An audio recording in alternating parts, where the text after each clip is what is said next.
Friends, ఎలా ఉన్నారు అందరూ? ఐ హోప్ మీరు అందరూ బాగున్నారు అనుకుంటూ. సో ఫ్రెండ్స్, కీమా ఇది మటన్ కీమా అండ్ 300 గ్రాములు మటన్ కీమా ఎగ్ బిర్యానీ చేసుకోబోతున్నాము. ఎలా ఏమనేది చూడండి.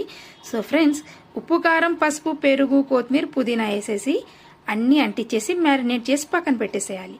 అండ్ మనకి గరం మసాలాలు, హోల్ గరం మసాలా ఏం లేదండి, 4 టైప్స్, చెక్క లవంగ ఇలాచి సాజీరా, అంతే. 2 గ్లాసులు రైస్ తీసుకున్నాను, కడిగి నానబెట్టేశాను ఫ్రెండ్స్. అండ్ ఆనియన్స్ ఏంపి పెట్టేశాను చూసారు కదా. బఠానీస్ కూడా ఉన్నాయి, యాడ్ చేస్తున్నాను, మీ ఇష్టం. మీకు ఇష్టం ఉంటే వేసుకోండి, లేకపోతే లేదు. ఆనియన్స్ క్రష్ చేసి వేసేసుకోవాలి, మళ్ళీ కొత్తిమీర పుదీనా వేసుకోవాలి. అండ్ నిమ్మకాయలు అండ్ మనకి పచ్చిమిర్చి మనకి తగ్గట్టుగా 1.5 సరిపోతుంది. అండ్ రైస్ వేసేసుకోవాలి.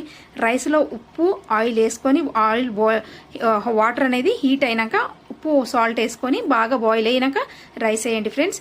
అండ్ ఫైనల్గా అయిపోయింది. చాలా సూపర్ ఎమ్మీగా ఉంది. Thank you.